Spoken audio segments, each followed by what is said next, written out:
Hello, office ఇప్పుడే అయిపోయింది, బయలుదేరుతున్నాం. ఓకే.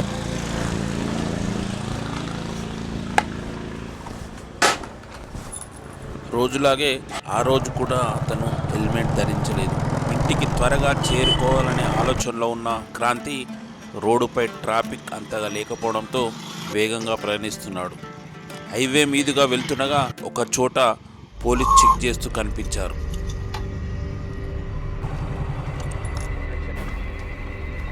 పైకి ఆపండి. ఏంటి సార్ హెల్మెట్ లేకుండా వెళ్తున్నారు? అయ్యో సార్, అర్జెంటుగా వెళ్ళాలి సార్, మర్చిపోయాను సార్.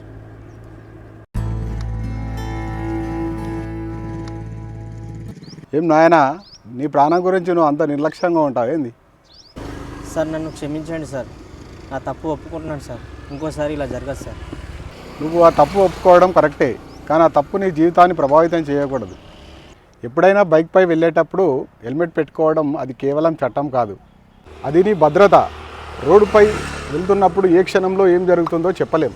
సార్, హెల్మెట్ పెట్టుకోవడం నాకు చాలా ఇబ్బందిగా అనిపిస్తుంది సార్. చెమటలు పడుతున్నాయి, వెంట్రుకలు కూడా ఊడిపోతున్నాయి సార్.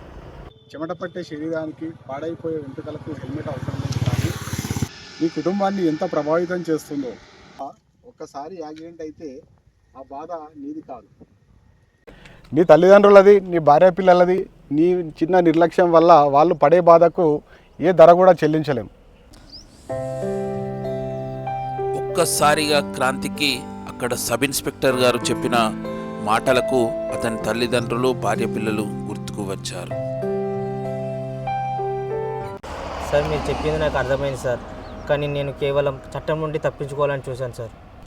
కానీ మీరు నా ప్రాణం గురించి, నా కుటుంబం గురించి ఆలోచించేలా చేశారు సార్. Thank you sir. ధన్యవాదాలు నాకు కాదు. ఈ క్షణం నుండి నువ్వు హెల్మెట్ ధరిస్తే అది నీకు నువ్వు ఇచ్చుకునే ఒక గొప్ప బహుమతి. ఇప్పుడు వెళ్ళు. ఈరోజు నువ్వు చేసిన తప్పుకు చలానా కట్టాల్సిందే, అది నీకు ఒక పాఠంలా ఉపయోగపడుతుంది. కర్ణాకర్,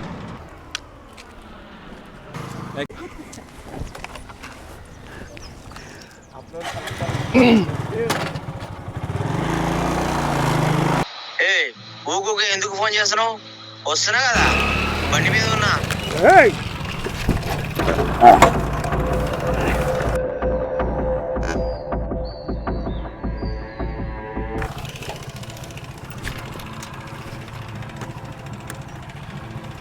ఏదో బుద్ధి జ్ఞానం ఉందారా? ఆ ఫోన్ ప్లేస్లో నీ తలుంటే ఏమయ్యేదిరా? హెల్మెట్ వాడొచ్చు కదరా? చెప్తున్నా కొడుకులు.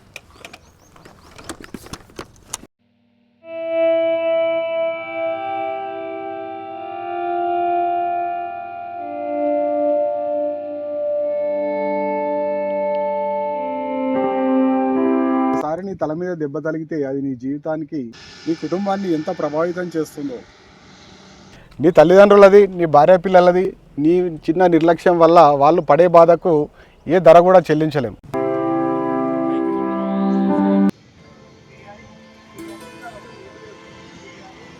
బైక్ ఇన్సిడెంట్ తర్వాత క్రాంతి రియలైజ్ అయ్యాడు. అక్కడ రోడ్డు పక్కన ఉన్న ఒక షాప్లో ఒక కొత్త హెల్మెట్ కొన్నాడు. అది ధరించిన తర్వాత అతని మనసులో ఒక రకమైన భద్రత, ప్రశాంతత కనిపించింది. ఆ రోజు నుండి క్రాంతి ఎప్పుడు హెల్మెట్ లేకుండా బైకు నడిపేవాడే కాదు. ఆ పోలీస్ కేవలం ఒక ఉద్యోగే కాదు, అతను ఒక బాధ్యత గల పౌరుడు. సమాజానికి మంచి సందేశాన్ని ఇచ్చేవాడు. చట్టాన్ని అమలు చేసేవారే కాదు, దాని వెనుక ఉన్న ఉద్దేశాన్ని ప్రజల కోసమే చెప్తున్నాడని క్రాంతికి అర్థమైంది.